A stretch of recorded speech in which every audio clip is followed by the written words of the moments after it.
Mesdames et messieurs, bonsoir. Let me first let me thank my hosts from the French Parliament for inviting me here today, and also to say what a pleasure and honor it is to be with you and with Madame Rejvi and our friends from the PMOI and others.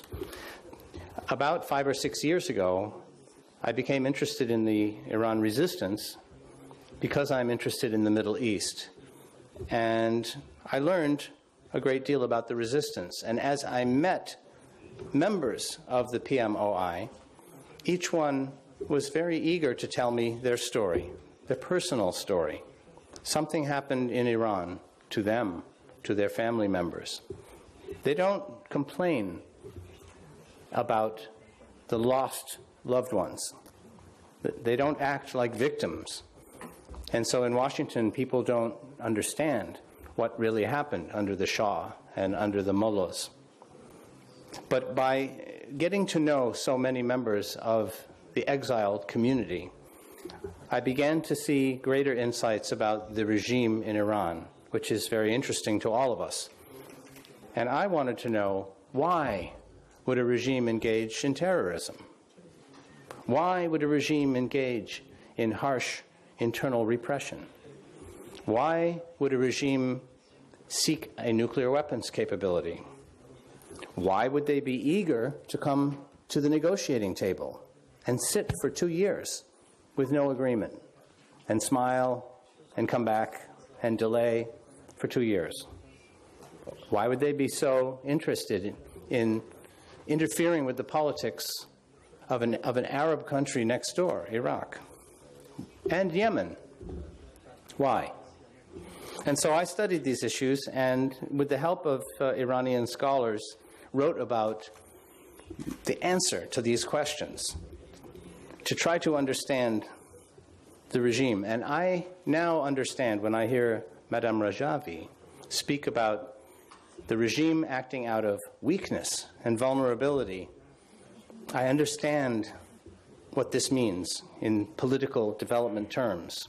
I understand that the regime has a problem of legitimacy, because although Khomeini was welcomed when he came back from Paris, nobody knew about the constitution of Velayat Ifaqi until after. And when he tried to impose dictatorship on the people of Iran, they resisted, and they said no. Finally, it broke into the streets in June of 1981, and this regime shot its way to power. So they are not legitimate.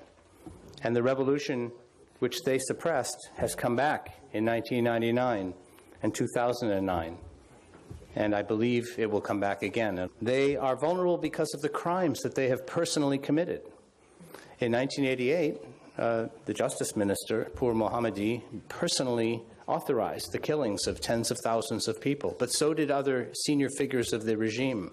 The bombings in Argentina, the Mykonos killings of the Kurds in Germany. People are guilty of these crimes, and they have not been held accountable. And they're waiting to see if the Rome Statute or the International Criminal Court, The Hague, someday will make them answer for these crimes. They are vulnerable because they're acting against the interests of the Western world, the universal norms and laws and principles of France and the United States, Europe, and the Middle East. And of course, they established the model of a state trying to act as a broad religious authority for a wider region, a caliphate. This was the model that ISIS has followed. Iran set this model, and they have failed to run a proper state, and they have failed to run a caliphate. What President Obama did by focusing on arms control was to ignore all of the other things that the regime was doing, internally and externally. And many analysts in Washington excused this position by saying that there are reformists inside the government, under Rafsanjani, under Rouhani, Zarif. These are reasonable people, that they will improve Iran. And what we have seen time and again, when Rafsanjani was president, when Khatami was president, and when Rouhani was president, the repression internally goes up, not down. And so the reformist myth does not equal moderation. And so a number of prominent Americans, I don't call myself prominent, but many who have come to Paris again and again, who know the resistance very well, wrote a letter to President-elect Trump. It was delivered to the administration, and it was released 2 days ago. It was signed by 23 Americans whose name you recognize, and it explains the actual thesis of the vulnerability of the Iran regime and how its activities are inconsistent with the project that the West has for international law, for norms, for universal human rights, inconsistent with these very basic pillars of stability in the world, and cannot be reconciled. And the letter has attachments. It shows that for years, these same Americans and others have signed statements and delivered them in Villepin each summer, saying much the same thing. So this is not a new statement from Americans. This is a bipartisan statement that we believe that the U.S. policy should be broadened, improve and police the arms control terms, and tighten the loopholes and make sure Iran never builds a nuclear weapon. But pay attention to the destabilization of Iraq and Syria and Yemen.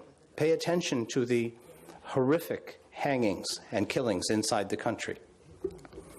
And so the other major message of this letter is that the United States is being urged to have a dialogue with the National Council of Resistance of Iran. And maybe we can understand who the resistance is in America and how much they have stood bravely against dictatorship and for human rights, and trying to separate church and state, for tolerance, for women's rights.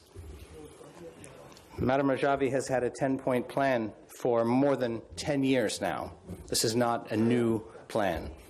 It was formalized 10 years ago. It was probably already represented their views long before that. So this is part of the message to the President-elect, which is now in the American media. The message to the new administration is, we're not trying to provoke war, which is what President Obama, in his message on Monday, said, we did the nuclear deal to avoid a war.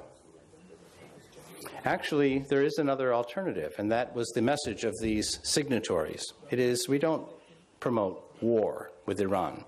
We promote telling the truth and standing as a country for universal principles. If we do that, I think the Americans will be more in tune with our friends in France, the people of Iran, and the National Council of Resistance of Iran. Thank you.